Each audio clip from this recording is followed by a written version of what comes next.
எத்தனை காலந்தான் ஏமாற்றுவார் இந்த நாட்டிலே. உலக தமிழர்களுக்கு சங்கத்தமிழனின் அன்பு வணக்கங்கள். பொதுவாக நம்மளோட சங்கத்தமிழன் வலைவலியில் இதுக்கு முன்னாடி வெளியிட்ட காணொலிகள் எதுலையுமே நம்ம யாரையுமே தரக்குறைவாவோ தரம் தாழ்ந்து விமர்சனம் செஞ்சது கிடையாது. நம்மளோட எதிர்த்தரப்பை சேர்ந்தவங்களா இருந்தாலுமே அவங்களுக்கு நாம கருத்தியல் ரீதியாக தான் பதிலடி கொடுத்துருக்கோம்.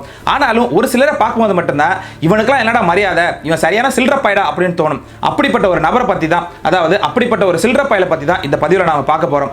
அவரோட உண்மையான பேரு சுபவீர பாண்டியன் அப்படின்னு சொல்லுவாங்க, சுருக்கமா சுபவி அப்படின்னு எல்லாரும் சொல்லுவாங்க. அது மட்டும் இல்லாமல் ஒரு சிலர் வந்து அவரை எராமிஸ் அப்படின்னு சொல்லுவாங்க, வேறு சிலர் பாத்தீங்கன்னா சில்ற பைய அப்படின்னு சொல்லுவாங்க, இன்னும் சிலர் கொஞ்சம் மரியாதையா சில்ற ஐயா அப்படின்னு சொல்லுவாங்க. பாஜகவோட அச்சராஜா போன்றவங்க இவரை அறிவாலய பிச்சைக்காரன் அப்படின்னு சொல்லுவாங்க.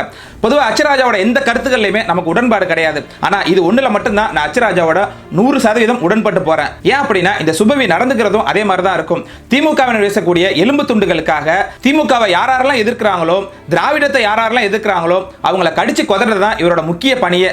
அதிலே குறிப்பா தமிழ் தேசியவாதிகள் நாம் தமிழர் கட்சி அப்படின்னாலே அவருக்கு வேப்பங்காய கசக்கும். சரி, நாம எப்படி திராவிடத்தின் மீது விமர்சனம் வைக்கிறோமோ அதே போல தமிழ் தேசியத்தின் மீது விமர்சனம் வைக்கக்கூடிய எல்லா உரிமையும் சுபவீர பாண்டியனுக்கு இருக்கு. ஆனா அவர் வைக்கக்கூடிய விமர்சனம் நியாயமானதா இருக்கணும், உண்மையானதா இருக்கணும். அதை விட்டுட்டு பொய்யான கருத்துக்களையும் போலியான குற்றச்சாட்டுகளையும் சொல்லி தமிழ் தேசியத்தையும் நாம் தமிழர் கட்சி விமர்சனம் செய்யறது மட்டும்தான் இவரோட முழு நேர வேலை. என்னதான் இவர் அறிவாலய வாசல் நின்று பிச்சை எடுத்தாலும் நாம் தமிழர் கட்சியின் தலைமை ஒருங்கிணைப்பாளரான சீமானை திட்டி வீடியோ போட்டு அதன் மூலம் வர வருமானம் தான் இவருக்கு அதிகம். பொதுவாக இந்த சுபவி சீமான் இல்லாம வேற எதையாவது பத்தி வீடியோ போட்டார் அப்படின்னா அதுக்கு மொத்தமே 1000 1500 வியூஸ் தான் போகும். ஆனா சீமான திட்டி வீடியோ போட்டா மட்டும் அவருக்கு 6000 இருந்து 10000 வியூஸ் வரைக்கும் போகும். ஏன் நான் பேசினா கூட இதை விட அதிகமா வியூஸ் போகும். 50 ஆண்டு கால திராவிட அரசியல் ஊறி போன சுபவீர பாண்டியன் பேசினாலே 6000 இருந்து 10000 பேர் தான் பாக்குறாங்க. அதுலயும் அதிகமான ஆளு தமிழ் தேசியவாதிகளா தான் இருப்பாங்க. சீமான பத்தி இவர் ஏதோ திட்டி இருக்காரு அப்படிங்கிறதுக்காக நம்ம ஆளுங்க போய் பாக்குறதா இருக்கும் தவிர திராவிடத்தை சேர்ந்த யாருமே இவரை ஒரு ஆளாவே மதிக்கிறது இல்லை அப்படிங்கறதா உண்மை நிலவரம். என்னடா இது, திராவிடத்துக்கு முட்டு கொடுக்கறதுல முதன்மையானவரான கி வீரமணிக்கு அடுத்தபடியா இருக்கிறது சுபவீர பாண்டியன் தானே. அப்புறம் எப்படி திராவிடர்கள் இவரை மதிக்காம இருக்காங்க அப்படின்னு சொல்றேன்னு கேக்குறீங்களா? அதுக்கு ஒரு சம்பவத்தை சொன்னா உங்களுக்கு நல்லாவே புரியும். அதாவது 2021ஆம் ஆண்டு செப்டம்பர் மாதம் தான் பாஜகவின் அச்சராஜா இவரை அறிவாலய பிச்சைக்காரன் அப்படின்னு சொன்னாரு. இப்படி அச்சராஜா வந்து அவர் அறிவாலய பிச்சைக்காரன் அப்படின்னு ஒரு தடவை சொல்லிட்டு அவர் பாட்டுக்கு அவர் வேலையை பார்க்க போயிட்டாரு. ஆனா இவரோ அச்சராஜாவை எப்படியாவது பழிக்கு பழி வாங்கணும் அப்படிங்கிறதுக்காக ஊடகங்கள்லாம் கூட்டி என்னை எப்படி அறிவாலய பிச்சைக்காரன் சொல்லிட்டாரு, அதனால அவர் மேல நான் புகார் கொடுக்க போறேன் அப்படின்னு சொல்லிட்டு காவல் நிலையத்தில் போய் புகாரும் கொடுத்தாரு. ஆரிய திராவிட போராட்டம் என்பது அது குப்பை தொட்டியில் இருக்க வேண்டியது. அதை சுபவீர பாண்டியன் போன்றவர்களின் மூளையே குப்பை தொட்டியாக இருப்பதால் அதை சொல்லிக் கொண்டிருக்கிறார் என்று சொன்னவர் அடுத்த வரியில் சுபவீர பாண்டியனே அறிவாலயத்தின் வெளியில் அமர்ந்திருக்கும் ஒரு பிச்சைக்காரன் என்று கொஞ்சமும் மதிப்போ மரியாதையோ இல்லாமல் ஒருமையில் பேசியதை ஆனா இன்னை வரைக்கும், அதாவது 2021 பேசினதுக்கு கிட்டத்தட்ட இந்த 4 ஆண்டு கால திராவிட ஆட்சியில இன்னைக்கு வரைக்குமே அச்சராஜா மேல எந்தவித நடவடிக்கையும் எடுக்கப்படல. உண்மையிலே இந்த சுபவீர பாண்டியனை திமுகவினர் ஒரு ஆளா மதிச்சிருந்தாங்க அப்படின்னா அவர் அறிவாலய பிச்சைக்காரன் அப்படின்னு சொன்னதுக்காகவே அச்சராஜாவை கைது செய்து சிறையில் அடைச்சிருப்பாங்க. இது வரைக்கும் பண்ணல அப்படிங்கிறதுல நம்ம என்ன தெரிஞ்சுக்கலாம்னா இவரை ஒரு ஆளாவே மதிக்கல அப்படின்னு தான். அப்படிப்பட்ட சுபவீர பாண்டியன் சில தினங்களுக்கு முன்னாடி ஒரு காணொலி வெளியிட்டு இருந்தாரு. அந்த காணொலி ஆரம்பிக்கும் போதே அவர் வந்து சமூக நீதி காவலரான திராவிட மாடல் ஆட்சிக்கு ஒரு நன்றி தெரிவிச்சிருந்தாரு. அதாவது பள்ளிகள்ல சமூக நீதி விடுதி அப்படின்னு ஒன்று ஆரம்பிக்க போறதா அறிவிச்சாரு முதலமைச்சர் மு க ஸ்டாலின். அதாவது இதுக்கு முன்னாடி வரைக்கும் பள்ளிகள்ல பாத்தீங்க அப்படின்னா ஓபிசி மாணவர்களுக்கு தனியா விடுதி இருக்கும், எஸ்சி எஸ்டி மாணவர்களுக்கு தனியா விடுதி இருக்கும். இப்போ எல்லாருமே ஒரே இடத்துல தங்குற மாதிரி சமூக நீதி விடுதி அப்படின்னு ஒன்று ஆரம்பிக்க போறாங்க. உண்மையிலே இது பாராட்டப்பட வேண்டிய விஷயம் தான். ஆனா இந்த திராவிட கட்சிகள் ஆட்சிக்கு வந்து கிட்டத்தட்ட 50 ஆண்டுகளுக்கு மேல ஆகுது. இந்த 50 ஆண்டுகளாவே சமூக நீதி அப்படிங்கிறது சுத்தமா இல்லாம எஸ்சி எஸ்டி மாணவர்கள் தனியாவும் ஓபிசி மாணவர்கள் தனியா வந்து இருந்துட்டு வந்திருக்காங்க. இப்படி சாதி ஒழிப்பு சமூக நீதி அதுதான் திராவிடம் அப்படின்னு சொல்லி ஆட்சிக்கு வந்த திராவிட முன்னேற்ற கழகம் இந்த மாதிரி சமூக நீதி விடுதிகள் அமைக்க 50 ஆண்டு காலம் எடுத்துச்சு அப்படிங்கிறதுக்கு சுபவீர பாண்டியன் நியாயமா பார்த்தா அசிங்கம் தான் படணும்.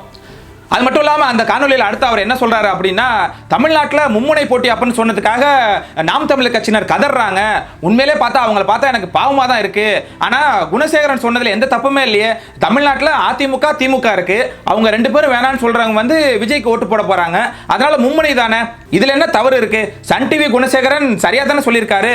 டெபாசிட்டே வாங்காத ஒரு கட்சியை எப்படி நம்ம ஒரு முனையை எடுத்துக்க முடியும் அப்படிங்கிற வாதத்தை வைக்கிறாரு சுபவீர பாண்டியன் அப்படிங்கிற சில்ற பைய. சரி, உங்களோட வாதத்தின்படியே பார்த்தாலும் நாம் தமிழர் கட்சி டெபாசிட் வாங்கல, உண்மைதான். ஆனா நீங்க 3வது முனையா குறிப்பிடுற விஜய் எத்தனை தொகுதியில டெபாசிட் வாங்கி இருக்காரு? இதுல இருந்தே தெரிஞ்சுக்கலாம் நீங்க ஒரு சில்ற பைய அப்படின்னு. அது மட்டும் இல்லாம நாம் தமிழர் கட்சியினரோ இல்ல நாம் தமிழர் கட்சியின் தலைமை ஒருங்கிணைப்பாளரோ எங்களை 4வது முனையை சேர்த்துங்க அப்படின்னு எங்கேயுமே கதறல. உண்மையிலேயே அவங்க என்ன சொல்றாங்க அப்படின்னா, தமிழ்நாட்டில் 2 முனை தான். அதாவது சாதி மத அரசியல், திரைக்கவர்ச்சி, ஓட்டுக்கு காசு கொடுக்கிறது, அப்புறம் இல்லாத திராவிடம் அப்படிங்கிற தூக்கி பிடிக்கிறது, இவங்க எல்லாருமே ஒரு அணி. இன்னொரு பக்கம் ஓட்டுக்கு காசு கொடுக்காம சாதி பார்த்து எனக்கு ஓட்டு போடாத, தமிழனா பார்த்தா எனக்கு ஓட்டு போடு அப்படின்னு சொல்லிட்டு தமிழ்நாட்டின் இயற்கை வளங்களை பாதுகாக்கிறதுக்காக நிற்கிற இன்னொரு அணி. ஆக மொத்தம் தமிழ்நாட்டில் 2 முனை தான் இருக்கு அப்படின்னு தான் நாம் தமிழர் கட்சியினர் தொடர்ந்து பரப்புரை பண்ணிட்டு வராங்க. யாரும் வந்து உங்களை மாதிரி உட்காந்துட்டு பெரியாரை எப்படி திட்டாங்க, கருணாநிதியை போய் இப்படி சொல்லிட்டாங்க, என் நெஞ்சே தாங்கல அப்படின்னு யாரும் வந்து இங்க கதறிட்டு இல்ல.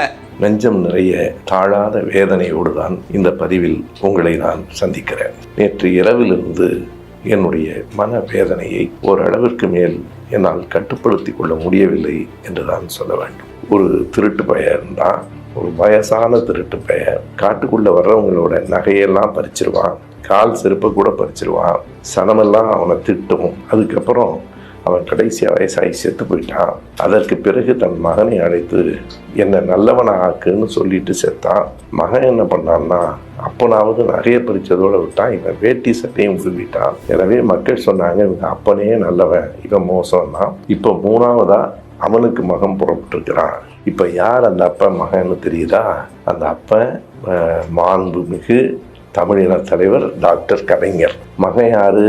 அவன்தான் திராவிட மாடல் நாயகர் ஸ்டாலின். அது மட்டும் இல்லாமல் தொடர்ந்து பேசும்போது என்ன சொன்னார் அப்படின்னா, நாம் தமிழர் கட்சி ஏதோ 8% வாங்கிட்டோம், நாங்கள் அங்கீகரிக்கப்பட்ட கட்சியாக மாறிட்டோம், எங்களையும் சேர்த்துங்க அப்படின்னு சொல்றாங்க.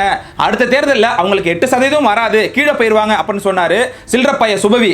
நான் இப்போ அவருக்கு ஒரு சவால் விடுறேன். நாம் தமிழர் கட்சி வரும் 2026 சட்டமன்ற தேர்தலில் 8.2% மேல 1% வாக்கு வாங்கிட்டா கூட இந்த சுபவீர பாண்டியன் நாண்டுகிட்டு சாவாரா அப்படின்னு கேட்கிறேன். அது மட்டும் இல்லாமல் சன் டிவியோட குணசேகரன், தமிழ் கேள்வி செந்தில், அதான் நம்ம திராவிட அண்டா இருக்கார்ல அந்த செந்தில், அப்புறம் வந்து மதிவதனி, இவங்கெல்லாம் பேசுறது வந்து நாம் தமிழர் கட்சியினர் வந்து கோமடை செஞ்சிருக்கு. ஆனால் என்ன பண்றது, உண்மையை சொன்னால் கொஞ்சம் கோவம் வரதான் செய்யும் அப்படின்னு சொல்றாரு. அதாவது அவங்கெல்லாம் உண்மை சொல்றாங்களாம், அது நாம் தமிழர் கட்சியினரை கோவப்படுத்துதான் அப்படின்னு. பிச்சைக்காரனுக்கு செக்யூரிட்டி பிச்சைக்காரனே அப்படிங்கிற மாதிரி அறிவாலய பிச்சைக்காரன் சுபவீர பாண்டியன் அவங்க 3 பேருக்கும் வக்காலத்து வாங்கிட்டு வர்றாரு. ஆனா உண்மை என்ன அப்படின்னா, நீங்க இந்த சுபவீர பாண்டியன் பேசுற யூடியூப் சேனலை போய் எடுத்து பார்த்தீங்க அப்படின்னா, அவர் அதிகமா கதறி வீடியோ போட்டிருக்கிறது நாம் தமிழர் கட்சிக்கு எதிராகவும் சீமானுக்கு எதிராகவும் தான். அதே நேரத்தில் நாம் தமிழர் கட்சியினர் இவர் ஒரு ஆளா கூட மதிக்கிறது கிடையாது. இதுல இருந்து தெரிஞ்சுக்கலாம் யாரை பார்த்து கதறா அப்படின்னு. ஏன் நான் கூட இந்த சுபவீர பாண்டியனை பத்தி இதுக்கு முன்னாடி பெரிய அளவில் காணொலிகள் போட்டதே கிடையாது. இதுல இருந்தே தெரிஞ்சுக்கலாம் இவர் ஒரு ஆளாவே மதிக்கல அப்படின்னு. சரி, இப்போ ஏன்டா அவரை பத்தி காணொலி போடுற அப்படின்னு நீங்க கேட்கலாம். இப்போ ஏன் அவர் ஒரு ஆளா மதிச்சலாம் நான் காணொலி போடல. ஆனா ஃபெட்னா நிகழ்வுல மணியரசன் ஐயா பேசினதை பத்தி அதை தவறா புரிஞ்சுக்கிட்டு தவறான ஒரு கருத்தியில் அந்த காணொலியில் பேசியிருக்காரு. அதனாலதான் இந்த காணொலியை நான் போடணும் அப்படின்னு நினைச்சேன். தமிழ் தேசியம் என்று பேசுவதால் ஏதோ ஒரு எங்களுடைய கொள்கையை சொல்ல வருகிறேன் நினைக்காதீர்கள். ஒரு தேசியம் என்பது ஒரு இனத்தினுடைய பொது அடையாளம். தேசியம் என்பது தேசிய இனம், தேசியம் என்பது ஒரு இனத்தினுடைய பொது அடையாளம். அதிலே முற்போக்காளர் இருக்கலாம், பிற்போக்காளர் இருக்கலாம், நடுப்போக்காளர் இருக்கலாம். அதாவது ஃபெட்னா மாநாட்டில் மணியரசன் ஐயா பேசும்போது என்ன சொன்னாங்க அப்படின்னா, தமிழ் தேசியம் அப்படிங்கிறது ஒரு இனம், அது ஒரு இனத்துக்கான வரையறை. அந்த வரையறையில் இடதுசாரி பேசணும்னு இருப்பா, நடுசாரி பேசணும்னு இருப்பா, வலதுசாரி பேசணும்னு இருப்பா. அதே போல தமிழர்கள்ல முற்போக்குவாதியும் இருப்பா, பிற்போக்குவாதியும் இருப்பா. இது எல்லாம் சேர்ந்தது தான் தமிழ் தேசியம். அதாவது தமிழ் தேசியம் அப்படின்னா தமிழ் தேசிய கருத்தியல சொல்லல, தமிழ் தேசியம் அப்படிங்கிறது ஒரு தேசிய இனம். அதைத்தான் அவர் அப்படி குறிப்பிட்டாரு. ஆனா அதை மடமாற்றி தமிழ் தேசியத்தில் வந்து பிற்போக்குவாதிகள் இருப்பாங்க, முற்போக்குவாதிகள் இருப்பாங்க. ஆனா திராவிடத்துல முற்போக்குவாதிகள் மட்டும்தான் இருப்பாங்க, பிற்போக்குவாதிகளுக்கு திராவிடத்துல இடமே கிடையாது. திராவிடம் அப்படிங்கிறது முற்போக்கு பேசக்கூடிய தமிழர்கள் ஒன்று சேர்ந்ததான் அப்படின்னு திராவிடத்துக்கு புதுசா ஒரு வரைமுறையை கொடுக்கிறாரு சில்றப்பைய சுபவி. தமிழ் தேசியத்தை ஏற்றுக்கொள்ளுகிறவர்கள் பிற்போக்காளர்களாக இருக்கலாம், முற்போக்காளர்களாக இருக்கலாம், இரண்டிற்கும் நடுவில் இருக்கலாம். ஆனாலும் நாமெல்லாம் தமிழ் தேசியர்கள் என்றால் போகும் என்கிறார். அங்குதான் தமிழ் தேசியத்திற்கும் திராவிடத்திற்குமான வேறுபாடு வருகிறது. நாங்கள் தமிழர்கள், தேசிய இனம் என்றால் தமிழ் தேசிய இனம்தான். ஆனால் தமிழர்களுக்குள் யாரெல்லாம் முற்போக்கு சிந்தனை கொண்டவர்களாக இருக்கிறார்களோ, யாரெல்லாம் சமூக நீதியை முன்னெடுக்கிறார்களோ, யாரெல்லாம் பெண் விடுதலைக்கு குரல் கொடுக்கிறார்களோ, யாரெல்லாம் சாதிக்கு எதிரானவர்களாக இருக்கிறார்களோ அவர்களெல்லாம் திராவிடர்கள், திராவிட கருத்தியலை கொண்ட தமிழர்கள். அதுதான் அதனுடைய பொருள். அது மட்டும் இல்லாம தமிழர்கள்ல யாரெல்லாம் பெண் உரிமை, சமூக நீதி, சாதி ஒழிப்பு பத்தி பேசுறாங்களோ அவங்க எல்லோருமே திராவிடர்கள் தான் அப்படின்னு சொல்றாரு. சரி, உங்களோட கூற்றுப்படியே பார்த்தாலும் தமிழ்நாட்டில் சமூக நீதி அப்படிங்கிறது எங்க இருக்கு? தமிழ்நாட்டில் சமூக நீதிக்கு எதிராக சாதிய கொடுமைகள் எத்தனையோ நடந்திருக்கு. அதற்கு உதாரணமா வேங்கை வயல் சம்பவத்தை சொல்லலாம். இத்தனைக்கு நீங்க சமூக நீதி கண்காணிப்பு குழுவின் தலைவராக வேற இருக்கீங்க. வேங்கை வயலை பத்தி உங்களோட கருத்துக்கள் என்ன? அதுல பாதிக்கப்பட்ட மக்களுக்கு இன்னைக்கு வரைக்குமே நீதி கிடைக்கல. யார் அந்த மலம் கலந்த தண்ணியை குடிச்சாங்களோ அவங்களே குற்றவாளியை அறிவிச்சிருக்கு உங்க திராவிட மாடல் அரசு. இதுக்கு நீங்க சொல்லக்கூடிய பதில் என்ன? இதுதான் உங்க திராவிடத்தோட சமூக நீதி அப்படின்னா அந்த திராவிடத்தை தான் நாங்க எதிர்க்கிறோம். அது மட்டும் இல்லாம பெண் விடுதலை யார் பேசுறாங்களோ அவங்க தான் திராவிடர்கள் அப்படின்னு வேற புதுசா ஒரு உருட்டு விட்டுறீங்க.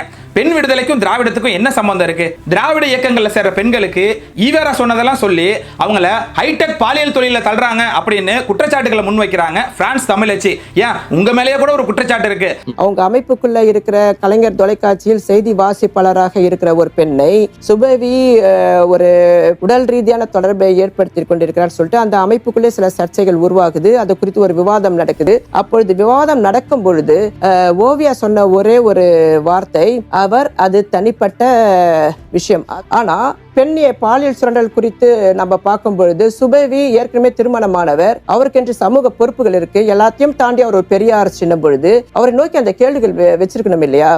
நம் அமைப்பில் உள்ள இந்த பெண்ணை நீங்கள் ஏன் இப்படி இது செய்கிறது? நம் கொள்கைக்கு பெரியாரின் பெண் விடுதலை சிந்தனைக்கு எதிரான போக்குன்னு சொல்லி இதை பத்தி பத்திரிகையாளர்கள் உங்ககிட்ட கேட்ட போது நீங்க என்ன பதில் சொல்லீங்க?